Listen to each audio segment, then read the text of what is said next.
London, 1847. The whispers began before Charlotte Brandon even stepped through the doorway.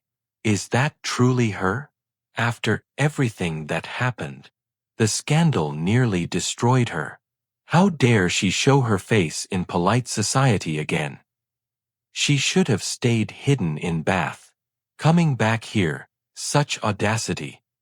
Charlotte stood at the threshold of Ravenwood House, the most magnificent ballroom in all of London.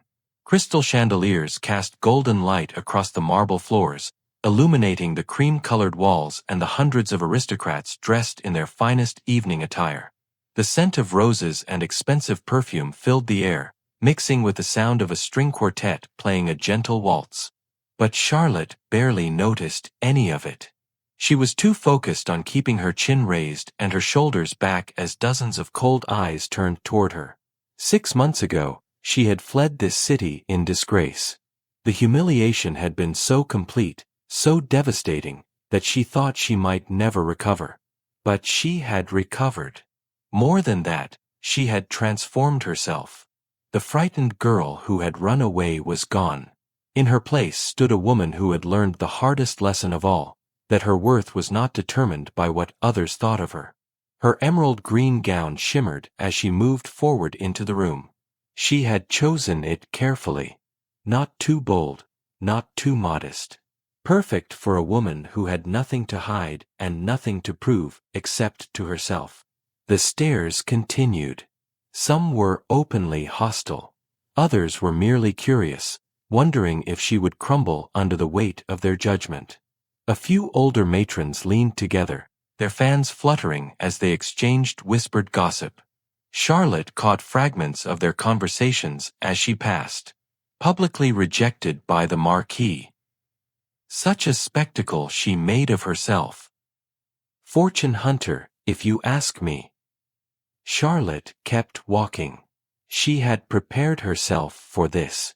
Every cruel word, every judgmental glance. She had known exactly what she would face when she decided to return to London.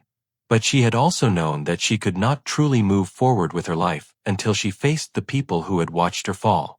Near the refreshment table, she spotted Lady Millicent, her maternal aunt and former guardian. The woman who had raised her after her parents died.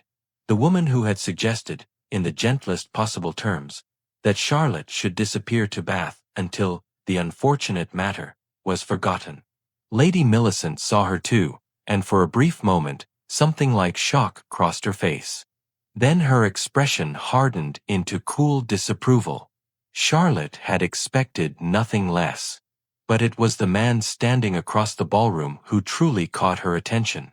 Or rather, it was the way he was looking at her that made her heart skip a beat. Ashwood, the Duke of Ravenwood, stood tall and commanding near the windows. He was perhaps 30 years old, with dark hair and sharp, intelligent features. But it was his eyes that people talked about. Silver-gray eyes that seemed to see through every pretense, every lie, every carefully constructed social mask. They said he could destroy a person's reputation with a single cold glance. They called him the most merciless man in London society, a duke who had no patience for social climbers, fortune hunters, or anyone who valued appearance over substance. Charlotte had chosen to return at his ball for precisely that reason. Raven turned to Lord Pembroke, his closest friend, who stood beside him. Charlotte could not hear what they were saying, but she saw Raven's lips move, forming a question as his eyes remained fixed on her. Who is she? Lord Pembroke looked startled. You cannot be serious, Ravenwood. That is Charlotte Brandon. Surely you heard about the scandal 6 months ago. But Raven's expression remained puzzled. I was in Scotland for 8 months managing the estate after my father's death. I only returned to London 3 weeks ago. What scandal? Pembroke glanced around to make sure no one was listening too closely, then leaned in to explain. Miss Brandon was courted by the Marquis of Whitmore, Patrick Baskerville. Everyone expected an engagement. Then at Lady Harrington's ball, he took her onto the balcony and rejected her quite publicly. told her he could never love someone so ordinary, though he might marry her for her fortune if she was willing to accept a loveless arrangement. Raven's jaw tightened. And she refused him, I assume? She did. With considerable dignity, from what I heard. But that was not the worst of it. Afterward, Baskerville laughed about the entire situation with his friends, loud enough for half the ballroom to hear. Said something about how she had actually believed he cared for her. The humiliation was complete. She left London the next day and has not been seen since. Until tonight. Raven's gaze returned to Charlotte, but now there was something different in his expression. Not pity, exactly. More like respect mixed with curiosity. And society blamed her for the scandal, he asked quietly. Pembroke shrugged. Society always blames the woman. They said she threw herself at him. That she was too eager, too obvious in her pursuit. The usual nonsense. Baskerville, of course, emerged unscathed. He is currently courting Lady Sophia Harrington, if the gossip is to be believed. Raven said nothing for a long moment. He simply watched as Charlotte moved through the ballroom with her head held high, ignoring the stares and whispers. There was something remarkable about her composure. Most women in her position would have stayed away forever, hiding in the countryside where the scandal could not touch them. But she had walked straight back into the fire. Introduce me, Raven said suddenly. Pembroke looked shocked. Ravenwood, are you certain? Association with her could be interpreted as, I do not care how it is interpreted. Introduce me. Now. As the two men began making their way across the ballroom toward her, Charlotte felt her heart begin to race. She had hoped to catch the Duke's attention. She had gambled everything on the chance that he, unlike the rest of London society, might be willing to see past the gossip and judge her on her own merits. But now that he was actually approaching her, she felt the first flutter of genuine nervousness. What if she had been wrong about him? What if he was just as cruel as everyone else? The crowd seemed to part as Raven Ashwood walked toward her, his silver eyes never leaving her face. The introduction happened exactly as Charlotte had hoped it would. Lord Pembroke performed the formalities with perfect courtesy, and the Duke of Ravenwood bowed over her hand with an elegance that spoke of generations of aristocratic breeding. But it was his eyes that held her attention. Those penetrating silver-gray eyes that seemed to be taking her measure in a way that had nothing to do with gossip or scandal. Miss Brandon, he said, his voice deep and carefully controlled. I confess I have been hearing the most interesting stories about you this evening. Charlotte met his gaze directly. She had learned in the past 6 months that there was no point in looking away from difficult truths. I imagine you have, Your Grace. London society does love its stories, whether they are accurate or not. A flicker of something crossed his face. Approval, perhaps. Indeed. I find that most stories improve considerably in the telling, particularly when the subject is not present to defend themselves. Then you must be one of the few people in this room willing to consider that possibility, Charlotte replied. The Duke gestured toward the terrace doors. Would you care for some air, Miss Brandon? I find the ballroom rather stifling this evening, and I confess I am curious to hear your version of events. If you are willing to share it, of course. Charlotte hesitated for only a moment. This was exactly the opportunity she had hoped for, yet now that it was here, she felt the old fear trying to resurface. But she pushed it down. She had not come this far to retreat now. I would be happy to, Your Grace. As they stepped out onto the terrace, away from the prying eyes and eager ears of the ballroom, Charlotte took a deep breath of the cool night air. The gardens of Ravenwood House stretched before them, illuminated by lanterns that cast dancing shadows across the perfectly manicured lawns. Before you tell me your story, Raven said quietly, perhaps I should tell you mine. It seems only fair, since I am asking you to trust me with painful memories." Charlotte turned to him in surprise. This was not what she had expected. Raven leaned against the stone railing, his gaze distant. "3 years ago, I was engaged to be married. Her name was Henrietta Carlyle. She was beautiful, charming, and came from an excellent family. I believed myself in love with her. I believed she loved me in return." He paused, and Charlotte could see the muscle in his jaw tighten. "I discovered, quite by accident, that she had been carrying on an affair with my closest friend. When I confronted her, do you know what she said?" Charlotte shook her head, unable to speak. "She said that she had never loved me, that she could never love a man so cold and calculating, but that she was willing to marry me anyway because being a duchess was worth enduring a loveless marriage." Raven's voice was flat, emotionless, but Charlotte could hear the old wound beneath the words. She seemed genuinely surprised that I would object to such an arrangement. After all, many marriages among our class are built on far less. "What did you do?" Charlotte asked softly. "I ended the engagement immediately. The scandal was considerable. Her family tried to paint me as the villain, claiming I had led her on and then abandoned her. My former friends spread rumors that I was incapable of genuine emotion, that my heart was made of ice. And perhaps they were right. I certainly became colder after that. More careful. More suspicious of everyone's motives." Charlotte understood now why he had wanted to hear her story. He knew what it was like to be betrayed by someone you trusted, to have society twist the truth until you no longer recognized yourself in the stories they told. "6 months ago," she began, her voice steady despite the painful memories, "I believed myself to be in love with Patrick Baskerville, the Marquis of Whitmore. He had been courting me for nearly 4 months. He sent flowers, wrote poetry, accompanied me on walks through the park. He did everything a gentleman should do when paying court to a lady. I thought—" She paused, swallowing hard. "I thought he cared for me." Raven said nothing, simply waited for her to continue. "At Lady Harrington's ball, he asked me to step out onto the balcony with him.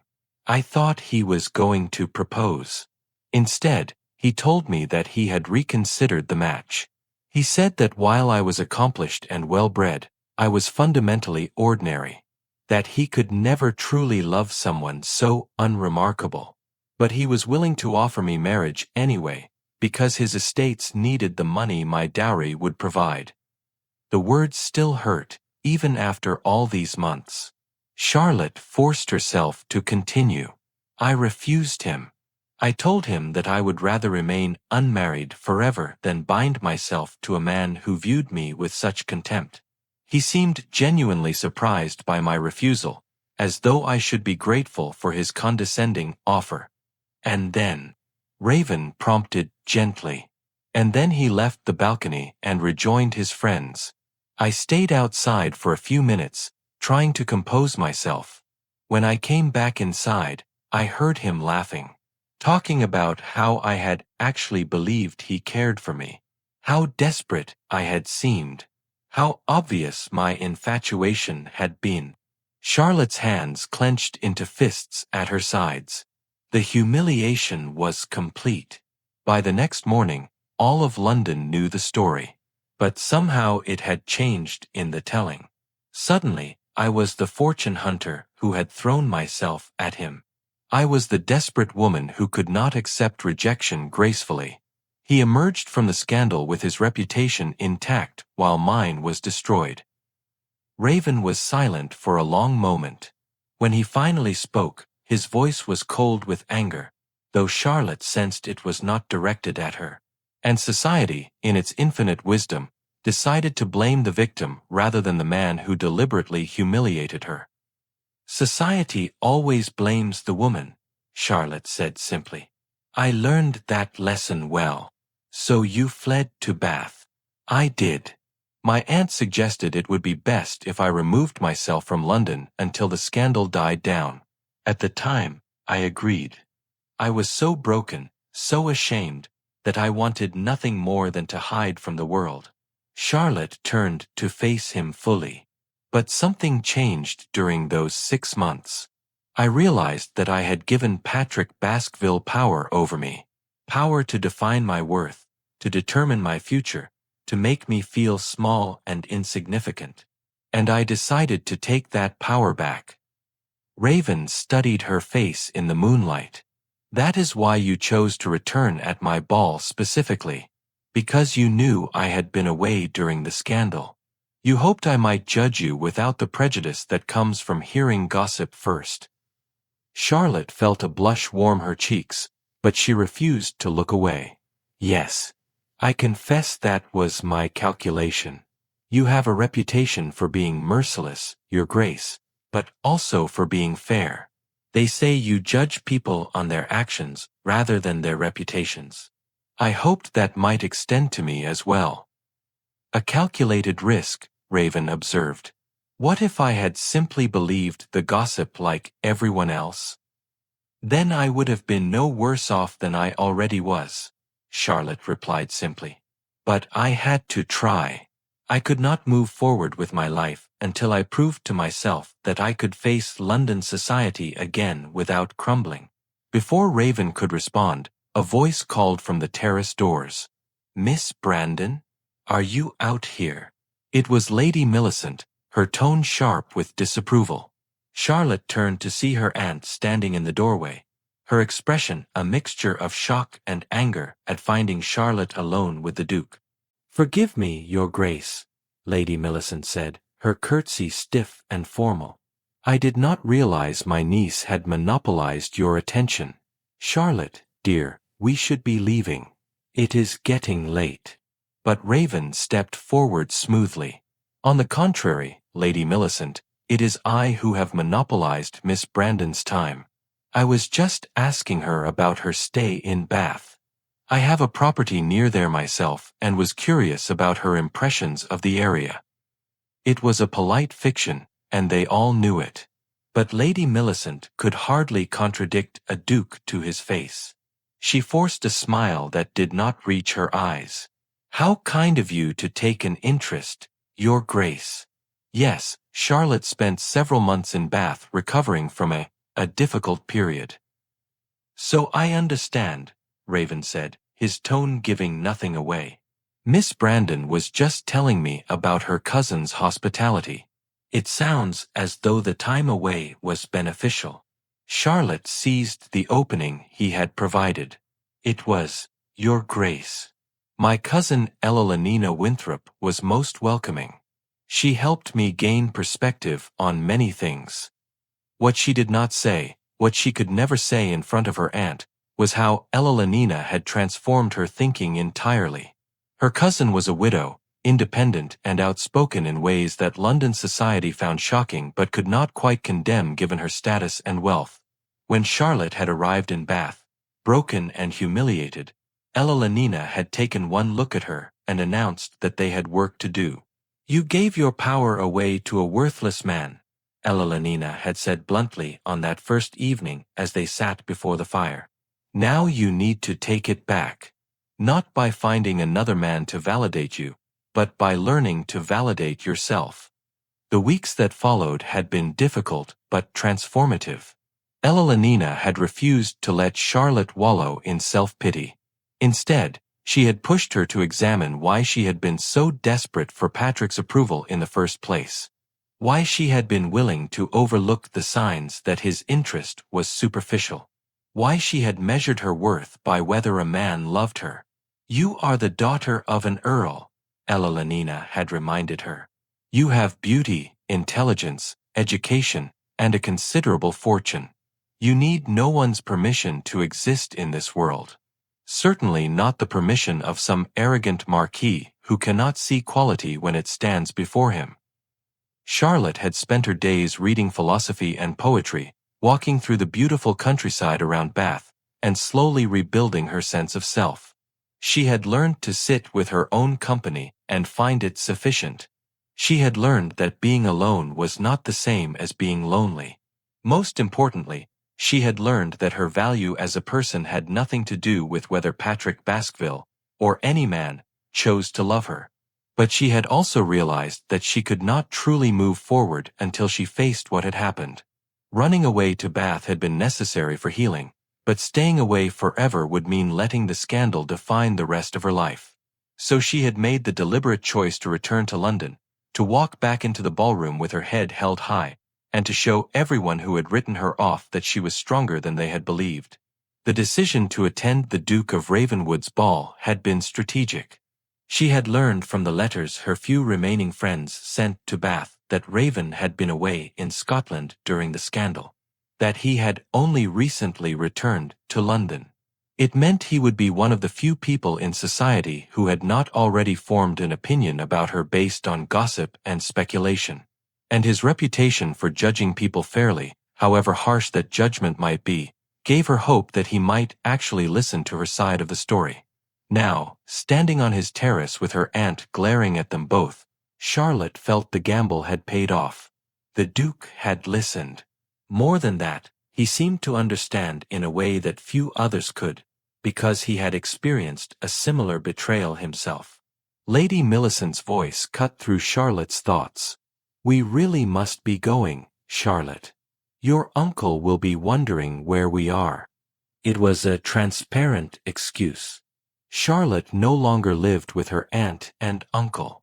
After her parents' death, she had inherited not only a considerable fortune, but also a townhouse in a respectable part of London. She had chosen to reopen it rather than return to her aunt's home, another calculated decision that had shocked Lady Millicent considerably. But before Charlotte could respond, Raven spoke. "Before you go, Miss Brandon, I wonder if you might permit me to call on you tomorrow afternoon? I find our conversation has been most enlightening, and I would welcome the opportunity to continue it." The request hung in the air like a thrown gauntlet. Every person in the ballroom would know about it by morning. The Duke of Ravenwood, calling on the scandalous Charlotte Brandon. It would either begin the rehabilitation of her reputation or cement her ruin forever, depending on how society chose to interpret his interest. Charlotte met his eyes and saw the silent challenge there. He was testing her, asking if she truly had the courage to face what his attention would bring, both good and bad. She smiled, the first genuine smile she had worn all evening. "I would be delighted, Your Grace. Shall we say 3 o'clock? 3 o'clock, he agreed with a slight bow. As Charlotte followed her aunt back through the ballroom, she felt the weight of 100 stares following her. But this time, she noticed something different in those stares. Not just judgment and contempt, but confusion and speculation. The Duke of Ravenwood's public interest had changed the calculation.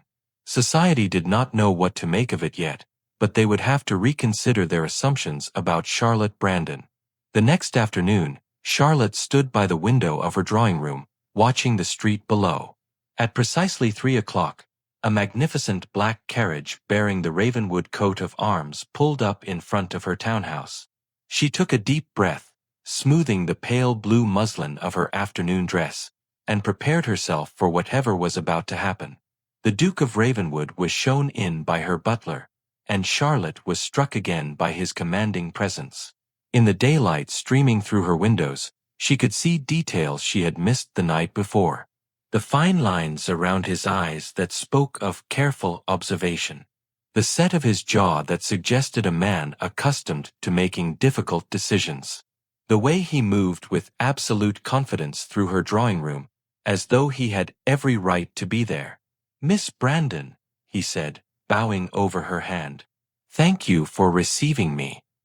"Your Grace," she replied, gesturing to the chair opposite hers. "Please, sit. I have asked my maid to bring tea."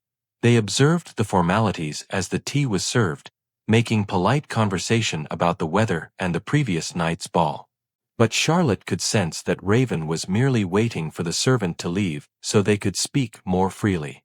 Once they were alone, He set down his teacup and regarded her with those penetrating silver eyes. I am going to be direct with you, Miss Brandon, because I believe you appreciate honesty more than flattery. I do, Charlotte confirmed. I spent much of last night and this morning thinking about your situation, and about my own. He paused, choosing his words carefully. Society betrayed us both in different ways. You were blamed for a man's cruelty. I became suspicious of everyone's motives after my own betrayal. But I wonder if we might help each other. Charlotte leaned forward slightly, intrigued. How so? Since my broken engagement, I have found it nearly impossible to trust anyone.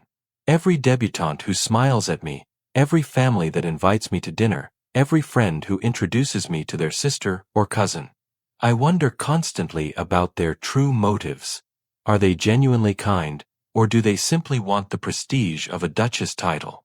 It has made me cold, cynical, the very thing Henrietta accused me of being. His expression was troubled. But you are in a unique position, Miss Brandon. You have already been hurt by society's judgment. You have nothing to gain from social climbing because you are currently at the bottom of the social ladder, fighting your way back up.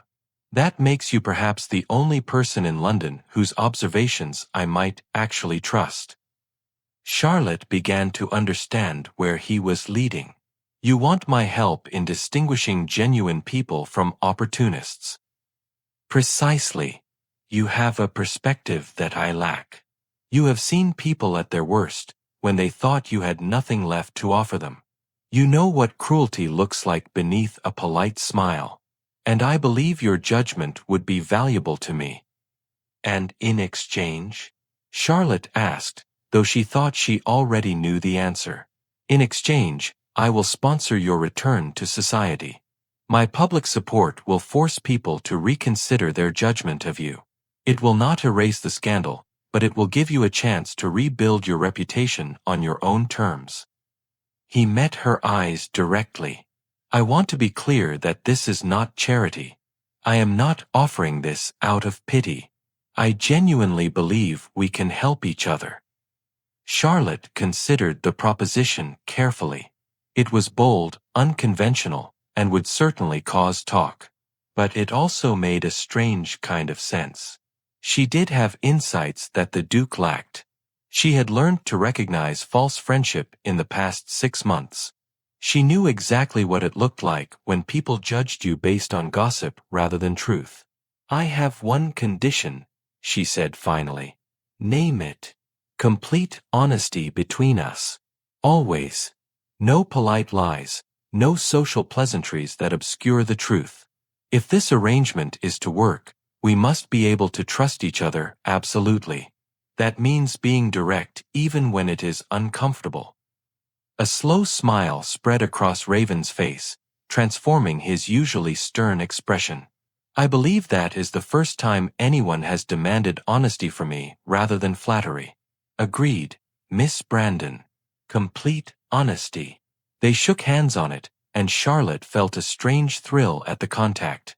This was not a romantic arrangement, she reminded herself.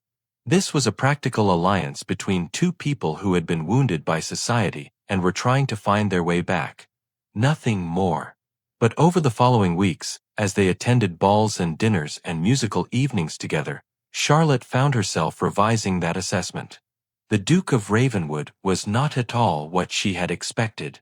Yes, he could be cold and cutting when dealing with obvious social climbers.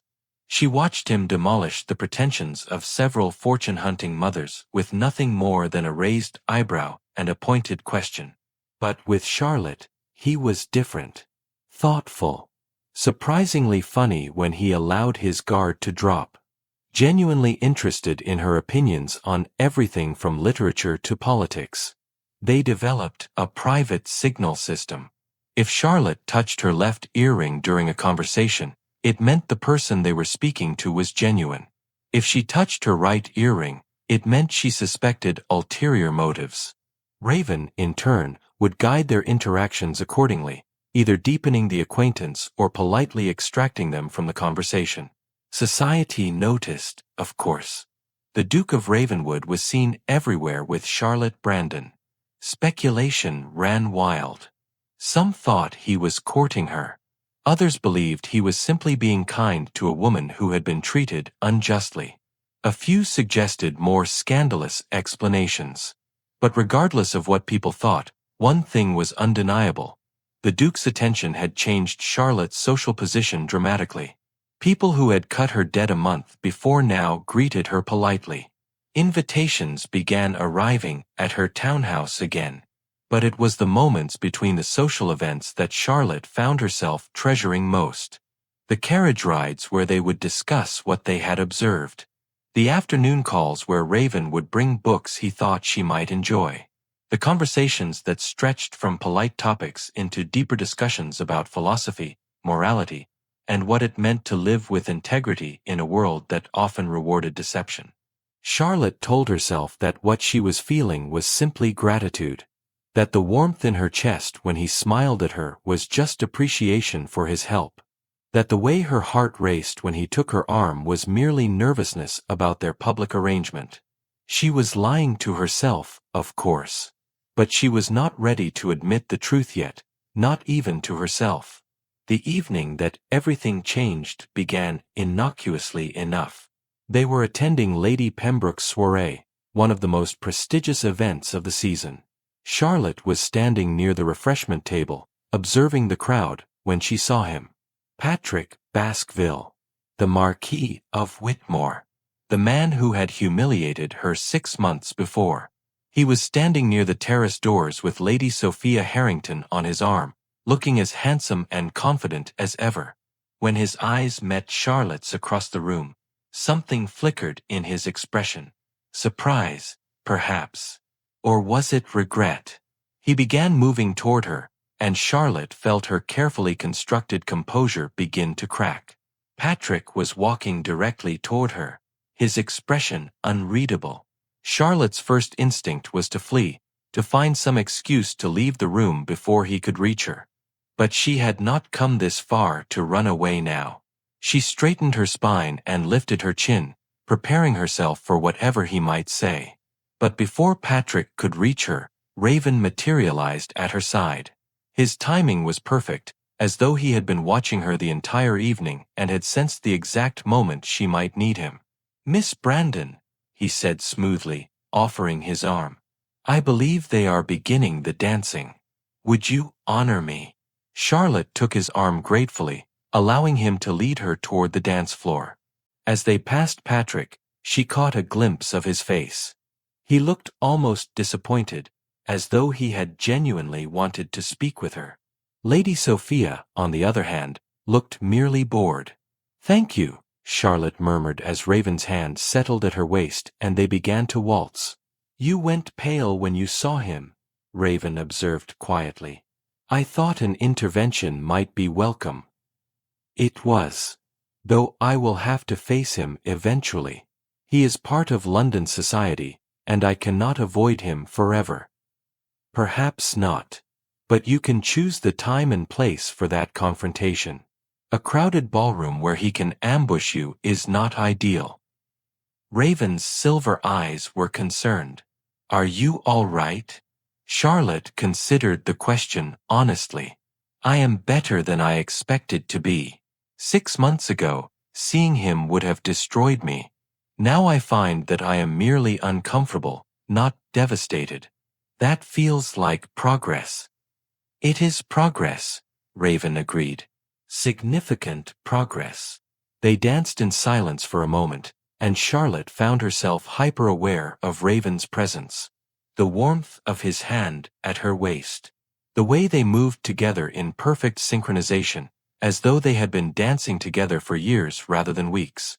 The subtle scent of his cologne, something expensive and masculine that made her want to lean closer. She was in dangerous territory, and she knew it. When the dance ended, Raven did not immediately release her hand. Instead, he leaned close and whispered, "Would you like to get some air? The gardens here are quite beautiful, and I suspect you could use a moment away from prying eyes." Charlotte nodded, and he led her through the terrace doors into the cool evening. Lady Pembroke's gardens were indeed beautiful, with lanterns hanging from the trees and the scent of jasmine heavy in the air. They walked in silence for a few minutes, following a path that led away from the house and deeper into the shadows. "I need to tell you something," Raven said finally, stopping beside a fountain where the sound of falling water provided privacy from any potential eavesdroppers. "About why I reacted so strongly to seeing Baskerville approach you." Charlotte waited, sensing that whatever he was about to say was important. "When I agreed to our arrangement, I told myself it was purely practical. A mutually beneficial alliance between two people who had been wounded by society." He turned to face her, and in the moonlight, his expression was more open than she had ever seen it. "But I have been lying to myself. And since we agreed to complete honesty, I owe you the truth." Charlotte's heart began to beat faster. "These past weeks with you have been the most genuine connection I have experienced in years. Perhaps ever. You challenge me. You make me laugh. You see beneath the cold exterior that I have carefully constructed, and instead of being frightened by what you find there, you seem to appreciate it." He took a step closer to her. "I have been trying very hard not to fall in love with you, Charlotte. I have been telling myself that it would be a betrayal of our arrangement, that it would make you uncomfortable, that it would complicate everything. But watching Baskerville walk toward you tonight, I realized something." "What did you realize?" Charlotte whispered. "That I have already failed. Completely. I am in love with you, and I have been for weeks now. Perhaps from the moment you walked into my ballroom with your head held high, refusing to be broken by what society thought of you." His voice was rough with emotion. "I do not expect you to return my feelings. I know you entered this arrangement with clear boundaries, and I will honor those boundaries. But I could not continue to lie to you when we promised each other honesty." Charlotte stood frozen, her mind racing. She should have seen this coming. The signs had been there. The way he looked at her when he thought she was not paying attention. The small gestures of care that went beyond their arrangement. The way he always seemed to know exactly when she needed support and when she needed space.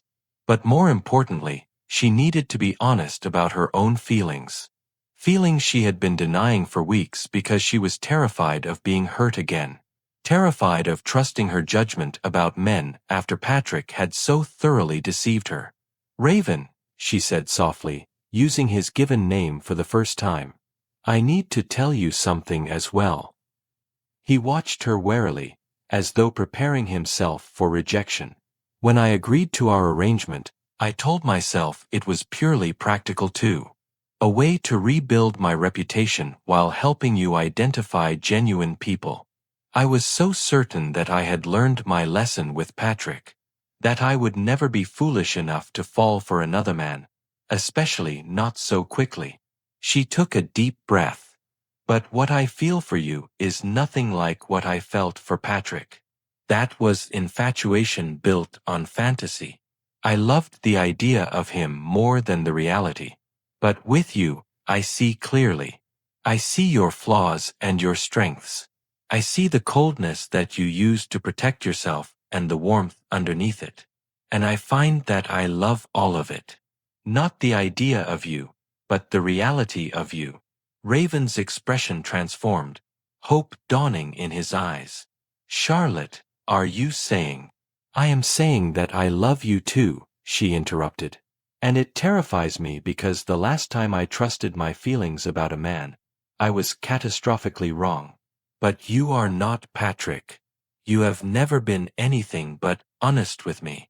You have never asked me to be anything other than exactly who I am." Raven closed the distance between them in 2 swift strides. His hands came up to cup her face, his touch gentle despite the intensity in his eyes. "I will spend the rest of my life proving that your trust is not misplaced," he said fiercely. "I swear it." Then he kissed her. It was nothing like Charlotte had imagined her first real kiss would be. There was no tentative hesitation, no polite restraint. This was passion and promise, and months of suppressed longing finally given permission to express itself. His lips were warm and demanding, and she found herself responding with equal fervor, her hands fisting in his coat to pull him closer. When they finally broke apart, both breathing hard, Raven rested his forehead against hers. "I should not have done that," he said, though he made no move to step away. "We are in Lady Pembroke's garden where anyone might see. Your reputation." "My reputation has already been destroyed once," Charlotte reminded him, "and you are helping me rebuild it. If we are seen, we will simply have to announce our courtship earlier than planned." Raven pulled back to look at her. "Our courtship." Charlotte smiled, feeling more certain than she had about anything in months. "Did you think I would confess my love and then send you away? No, Your Grace. You are stuck with me now." "I can think of worse fates," Raven murmured, before kissing her again. They stayed in the garden for another half-hour, talking quietly about what their courtship would mean, how they would handle society's speculation, when they should make a formal announcement, what their future might look like. It was practical and romantic all at once, which felt perfectly suited to both of them. When they finally returned to the ballroom, they found Patrick waiting near the terrace doors. He had clearly been watching for their return. "Miss Brandon," he said, stepping into their path. "Might I have a word?" Charlotte felt Raven tense beside her, but she put a gentle hand on his arm. This was a conversation she needed to have, and she needed to have it on her own terms. "You may," she said calmly. "But it will be brief. I am here with the Duke, and I do not wish to keep him waiting." Patrick's eyes flickered to Raven, then back to Charlotte. "I wanted to apologize for what happened 6 months ago. I handled the situation poorly. You deserved better." It was perhaps the most inadequate apology Charlotte had ever heard. No acknowledgement of the cruelty of his words. No recognition of how publicly he had humiliated her. Just a vague statement that he had handled the situation poorly, as though he had merely committed a minor social faux pas. "You are right," Charlotte said simply. "I did deserve better. And I have found it." She looked up at Raven as she said it, and saw the pride in his eyes. Then she turned back to Patrick. "I hope you find happiness, Lord Whitmore. But I have no interest in revisiting the past. Good evening." She walked away without waiting for his response, Raven at her side. As they rejoined the party, Charlotte felt something shift inside her. The last hold that Patrick had over her, the last remnant of pain and humiliation, seemed to dissolve. She was finally, completely free of him. "That was magnificently done," Raven said quietly. "He expected you to either forgive him or rage at him. You gave him neither, and left him with nothing." "I gave him exactly what he deserved," Charlotte replied. "Indifference." The next 3 weeks passed in a blur of happiness that Charlotte had never imagined possible. She and Raven were together constantly, attending every major social event as an acknowledged couple. Their courtship was the talk of London, with opinions divided sharply between those who thought it was a beautiful love story and those who believed Charlotte was simply a clever fortune hunter who had snared the Duke through manipulation. Charlotte found that she no longer cared what people thought. She had Raven's love and respect, and that was enough. But she should have known that society would not let her happiness go unchallenged forever. The crisis came at Lady Millicent's ball, of all places. Charlotte's former guardian had extended an invitation, which Charlotte had debated accepting. Raven had counseled her to go, arguing that avoiding her aunt would only fuel speculation that there was unresolved conflict between them. So Charlotte attended, wearing a gown of deep sapphire blue that made her eyes shine like emeralds. Raven was at her side, as always, his presence a source of strength and comfort. The evening began pleasantly enough. Charlotte danced, conversed with a few people who had remained loyal to her during her exile, and even managed a civil exchange with Lady Millicent herself. But she could sense something building in the atmosphere, a tension that suggested the evening was not going to end peacefully. It was during dinner that everything fell apart. Lady Millicent stood, tapping her wineglass to get everyone's attention. Charlotte felt a sense of foreboding settle over her like a cold fog. "My dear friends," Lady Millicent began, her voice carrying clearly through the dining room, "I am so pleased you could all join us this evening. As many of you know, my niece Charlotte has recently returned to London society after an extended absence, and she has done so in quite spectacular fashion, securing the attention of the Duke of Ravenwood himself." There were murmurs of agreement around the table. Charlotte's hand tightened on her fork, but she kept her expression neutral. "It is truly remarkable," Lady Millicent continued, and now Charlotte could hear the edge in her voice, "how a young woman who fled London in disgrace has managed to position herself so advantageously. One might almost think it was planned." The room went silent. Every eye turned toward Charlotte. "In fact," Lady Millicent said, her smile sharp as a knife, "I have learned some interesting information about my niece's return to London. It seems that she did not simply attend the Duke's ball on a whim. No, she made very specific inquiries about which events he would be attending. She learned that he had been away during her previous scandal and would therefore be unfamiliar with the details. And she deliberately chose to make her return at his ball, knowing he would be the one person in London society who might judge her without prejudice."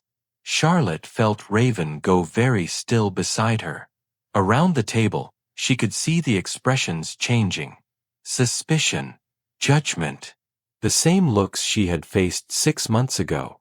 "So I must ask," Lady Millicent said, her voice dripping with false sweetness, "was this a genuine love story? Or was it a calculated campaign by a desperate woman to secure a wealthy husband by any means necessary?" The silence that followed was deafening. Charlotte could feel her heart pounding in her chest, her carefully constructed composure threatening to crack. This was her worst nightmare. Not just being accused of social climbing, but having the accusation come from her own family, in front of everyone who mattered in London society. She stood slowly, her legs shaking but her voice steady. "You are absolutely right, Aunt Millicent." Gasps echoed around the room. Raven's head snapped toward her, surprise evident on his face. Charlotte met her aunt's eyes directly. "I did make inquiries about which events the Duke would attend. I did learn that he had been away during my scandal. And yes, I deliberately chose to make my return at his ball." She paused, letting the admission sink in. "But not for the reasons you suggest." She turned to address the entire room now, her voice growing stronger. "6 months ago, I was publicly humiliated by a man I trusted, and society, in its infinite wisdom, decided that I was to blame for his cruelty. I was called desperate, foolish, a fortune hunter. I was cut by people I had considered friends. I was advised by my own family to hide away and hope that everyone would eventually forget about me." Charlotte's hands were clenched at her sides, but she forced herself to continue. "I went to Bath because I needed time to heal, to understand what had happened and why. And during those months, I realized something important. I realized that I had given other people the power to define my worth. I had let their judgment determine how I saw myself, and I decided that I needed to take that power back." She looked directly at Lady Millicent. "So yes, I planned my return carefully. I knew that if I simply showed up at any random event, I would be dismissed immediately. People had already made up their minds about me based on gossip and speculation. But the Duke of Ravenwood had been away. He did not know the stories. He did not have preconceived notions about who I was or what I deserved. I hoped that he, unlike everyone else in this room, might actually listen to my side of the story before passing judgment. Charlotte took a deep breath. Was that manipulation? Perhaps. But I would argue that it was simply using the only advantage I had. I was not trying to trap him into marriage.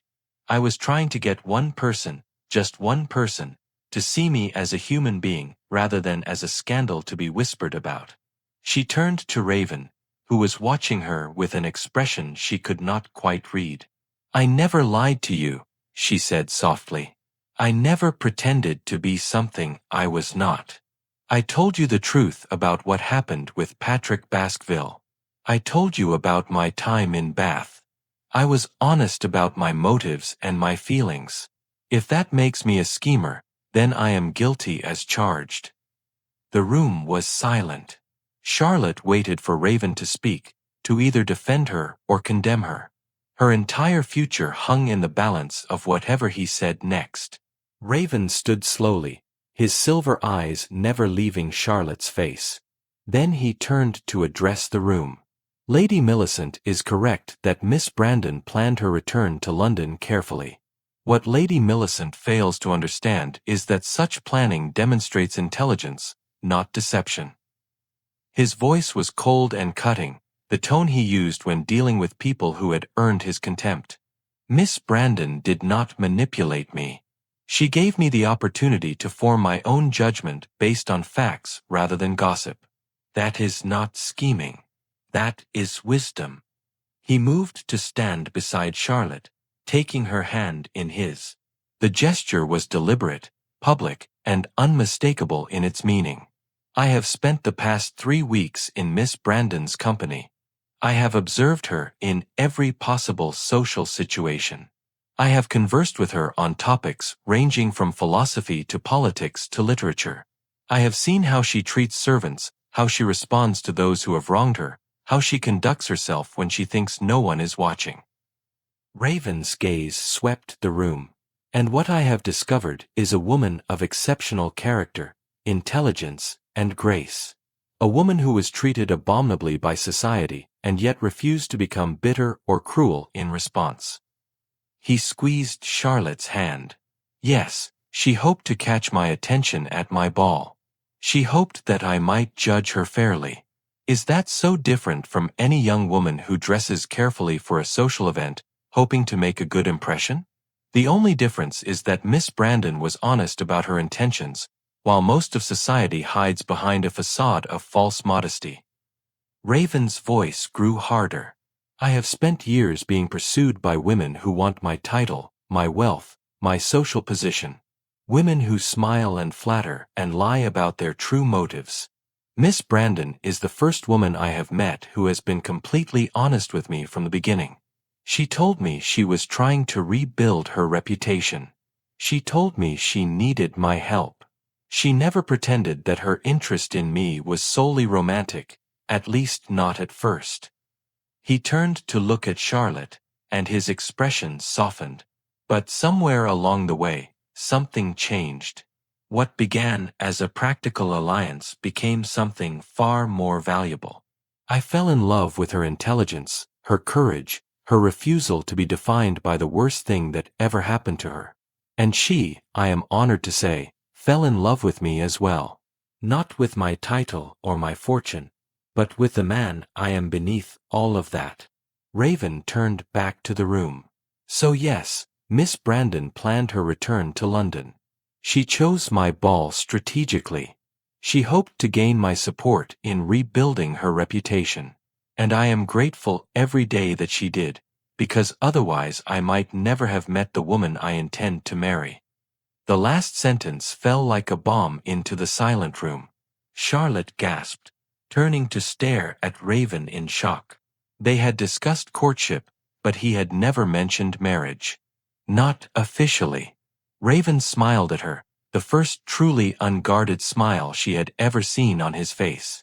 I had planned to ask you properly, in private, with a ring and all the appropriate romantic gestures.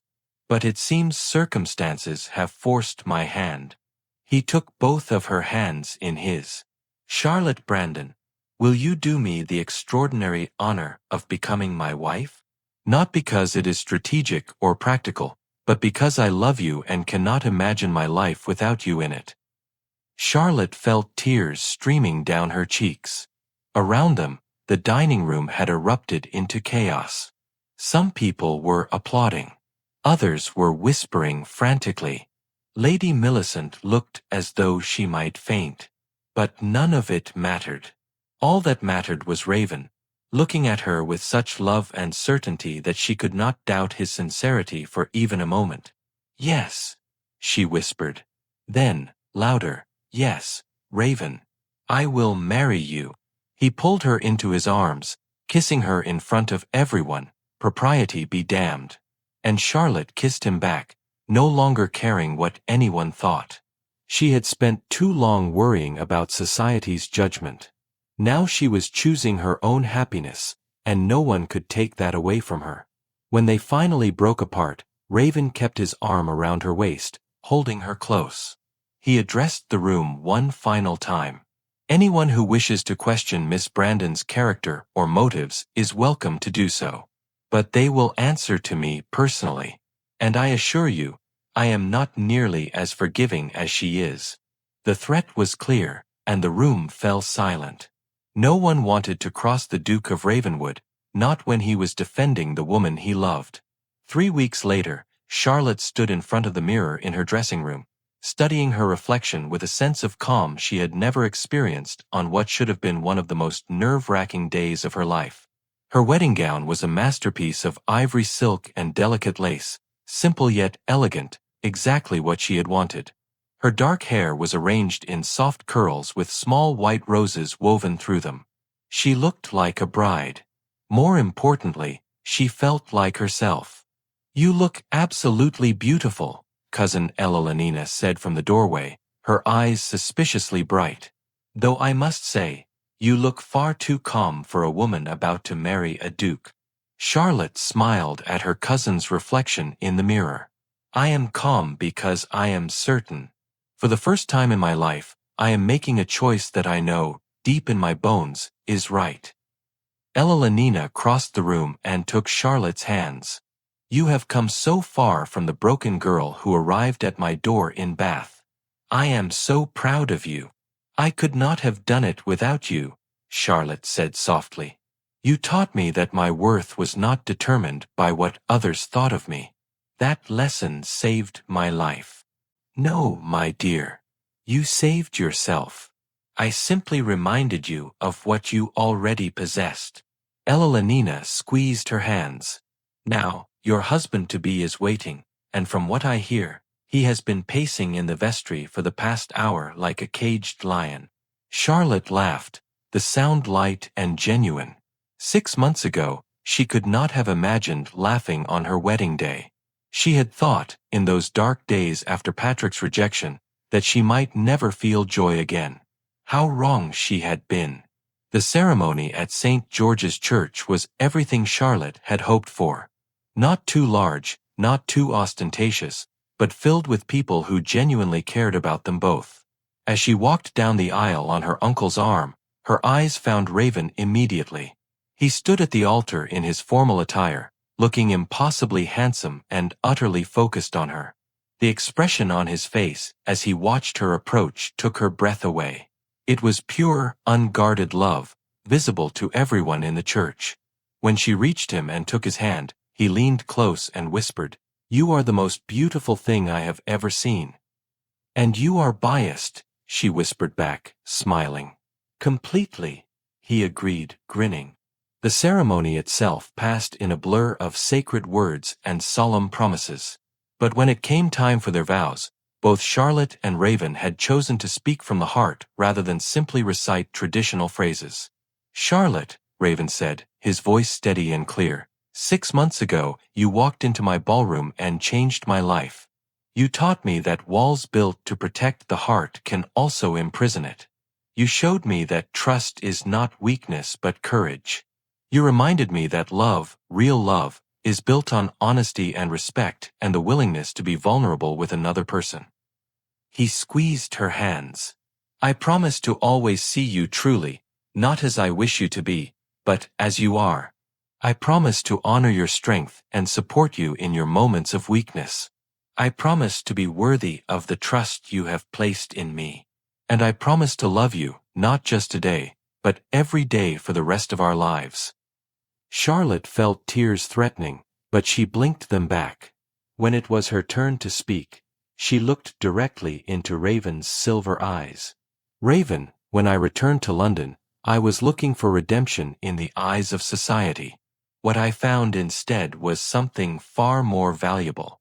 I found a man who saw past the scandal and the gossip to the person underneath. You gave me the space to be honest about my flaws and my fears. You never asked me to pretend to be perfect or to hide the parts of myself that society might find unacceptable." She took a deep breath. "I promise to always be honest with you, even when the truth is difficult. I promise to stand beside you as an equal partner, not behind you as a subordinate. I promise to challenge you when you need it and support you always. And I promise to love you, not the idea of you, but the reality of you, with all your complexity and contradictions."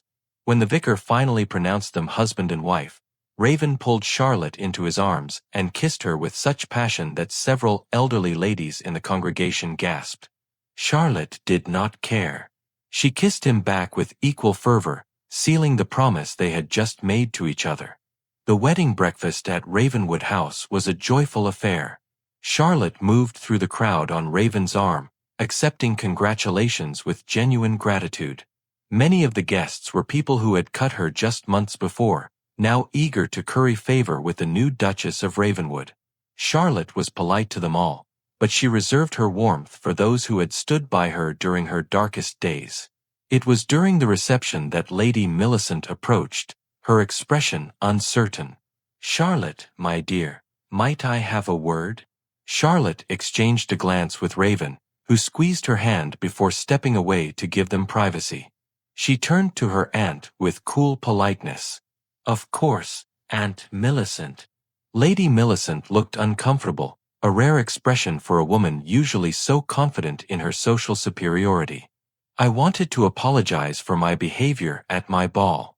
I was wrong to question your motives so publicly, and wrong to believe that you had manipulated the Duke. You were also wrong to suggest I hide away in Bath until society forgot about me," Charlotte added quietly. "You were wrong to believe the gossip about me rather than asking for my side of the story. And you were wrong to treat me as though my value as a person was determined by whether or not a man chose to love me." Lady Millicent flinched. "Yes, I was wrong about all of those things." Charlotte studied her aunt's face, looking for genuine remorse beneath the social anxiety of having offended a duchess. She saw some there, mixed with a healthy dose of fear about her own social position. "I accept your apology, Aunt Millicent. But I want you to understand that our relationship has changed. You are family, and I will always treat you with the respect that position deserves. But you are no longer someone whose approval I seek or whose judgment I fear." "I understand," Lady Millicent said quietly. "And perhaps that is how it should be. You have grown beyond needing me, Charlotte. You have become someone I barely recognize. Someone stronger." "I am the same person I always was," Charlotte corrected gently. "I simply stopped pretending to be smaller than I am to make others comfortable." As Lady Millicent walked away, Charlotte felt Raven return to her side. "That looked intense," he observed. "It was necessary," Charlotte replied. "I needed her to understand that forgiveness does not mean forgetting. That I can be gracious without being weak." "You are the least weak person I know," Raven said, pride evident in his voice. The afternoon turned to evening, and eventually the guests began to depart. Charlotte and Raven had decided to delay their wedding trip to the continent until spring, preferring to spend the winter establishing themselves as a couple in London society. It was a strategic choice, but also a personal one. They wanted to face society together, as a united force, before retreating into private happiness. As the last carriage pulled away and they stood alone in the entrance hall of Ravenwood House, Charlotte felt Raven's arms come around her from behind. "How does it feel to be a duchess?" he murmured against her ear. Charlotte leaned back against his chest, comfortable and content. "It feels less important than being your wife." "Good answer," Raven said, turning her in his arms to face him. "Because the title is just a word. But you and I, what we have built together, that is real." They stood like that for a long moment, simply holding each other. Then Charlotte pulled back slightly, a thoughtful expression on her face. "Do you remember what you said to me the night we first spoke privately? In your garden. I said many things that night. You said that society had betrayed us both, that I had been blamed for a man's cruelty, and you had become suspicious of everyone's motives after your own betrayal." Charlotte reached up to touch his face gently. "We were both so wounded when we met, both so certain that we could not trust again. But somehow, we found a way to trust each other." Raven caught her hand and pressed a kiss to her palm. "You know what the miracle is? It is not that we learned to trust again. It is that we found someone worthy of that trust." 6 months later, Charlotte stood in the ballroom of Ravenwood House, hosting her first major social event as the Duchess of Ravenwood. The season was in full swing, and she had carefully curated the guest list to include not just the most influential members of society, but also those who had shown genuine character during her own trials. She was standing near the refreshment table when she noticed a young woman hovering near the entrance. The girl looked nervous, uncomfortable, as though she was not certain she belonged there. Charlotte recognized that look immediately. It was the look of someone who had been hurt by society's judgment and was gathering courage to face it again. Charlotte crossed the room and approached the young woman with a warm smile. "Good evening. I am Charlotte Ravenwood. I do not believe we have met." The girl curtsied hastily. "Miss Rebecca Thornton, Your Grace. I am. That is, Lady Pembroke suggested I might attend this evening, but I am not certain I should have come." "Why would you think that?" Charlotte asked gently. Rebecca's cheeks flushed. "There was some unpleasantness last season. A gentleman who said things about me that were not true. People believed him, and I have been rather isolated since then." Charlotte's heart ached with recognition. "I understand more than you might think, Miss Thornton. Would you like to know a secret?" Rebecca looked up, surprised. "A secret, Your Grace?" "Just over a year ago, I was in precisely your position. I had been publicly humiliated by a man I trusted. Society blamed me rather than him. I fled London and thought I might never return." Charlotte smiled. "But I did return, and I discovered that my worth was never determined by what cruel people said about me. It was determined by how I chose to respond to that cruelty." Rebecca's eyes widened. "I had heard rumors, but I did not realize that the Duchess of Ravenwood was once a scandal?" "Oh yes. One of the biggest scandals of last season, in fact." Charlotte took Rebecca's hand.